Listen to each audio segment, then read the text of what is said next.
Hello friends, আসসালামু আলাইকুম। Welcome back to my channel. তো ফ্রেন্ডস, আজকে আমি একটি বর্ডার লাইন ড্রয়িং করে দেখিয়ে দেবো। এই বর্ডার লাইনটি আপনারা চাইলে যে কোনো থ্রি পিসের উপরে, কুর্তির উপরে, এমনকি পাঞ্জাবির বর্ডার লাইন হিসেবে, আবার যদি কোনো ভিউয়ার্স আপুরা চান যে এটি শাড়ির বর্ডার লাইন হিসেবে ইউজ করবেন, সেক্ষেত্রে এটি পারফেক্ট একটি বর্ডার লাইন হবে। আর এটি বেবি নকশি কাঁথা, এমনকি বড়দের নকশি কাঁথা হিসেবে ইউজ করতে পারবেন। যদি আপনারা লম্বালম্বি অথবা আড়াআড়ি করে ঘর করে দেন, ঘরের মধ্যেই ডিজাইনটি ড্রয়িং করে কাঁথা স্টিচ দিয়ে কমপ্লিট করে নিতে পারেন নকশি কাঁথাটি। সেক্ষেত্রে খুবই দারুণ একটি নকশি কাঁথা ডিজাইন তৈরি হয়ে যাবে। এভাবে আমি প্রথমেই বাঁকা বাঁকা করে ফ্রি হ্যান্ডের দাগগুলো দিয়ে নিলাম।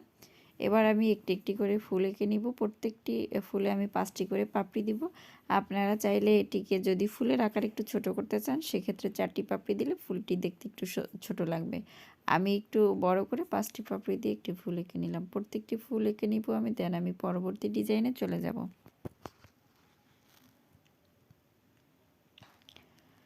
যদি শাড়ির বর্ডার লাইন হিসেবে অথবা 2 পিস 3 পিসের কুর্তির বর্ডার লাইন হিসেবে কাজ করতে চান, সেক্ষেত্রে আপনারা এটি ভরাট স্টিচ দিয়ে করলে খুবই দারুণ একটি লুক চলে আসবে।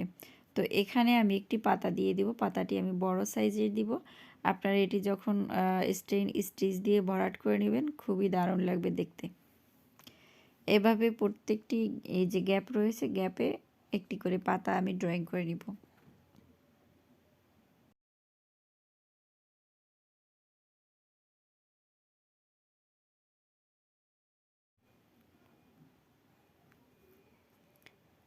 এখানেও আমি আরও একটি পাতা এঁকে নিব।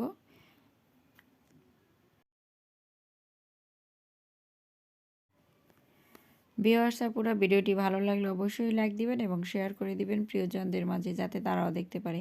আর পরবর্তী সময়ে এই ধরনের সুন্দর সুন্দর ভিডিও দেখতে হলে অবশ্যই চ্যানেলটিকে সাবস্ক্রাইব করে পাশে থাকা বেল আইকনটিকে ক্লিক করে রাখবেন। তাহলে যে কোনো সময় এ ধরনের সুন্দর সুন্দর ভিডিও আপলোড দেওয়ার সাথে সাথে পৌঁছে যাবে আপনাদের কাছে এবং আপনারা দেখতে পারবেন।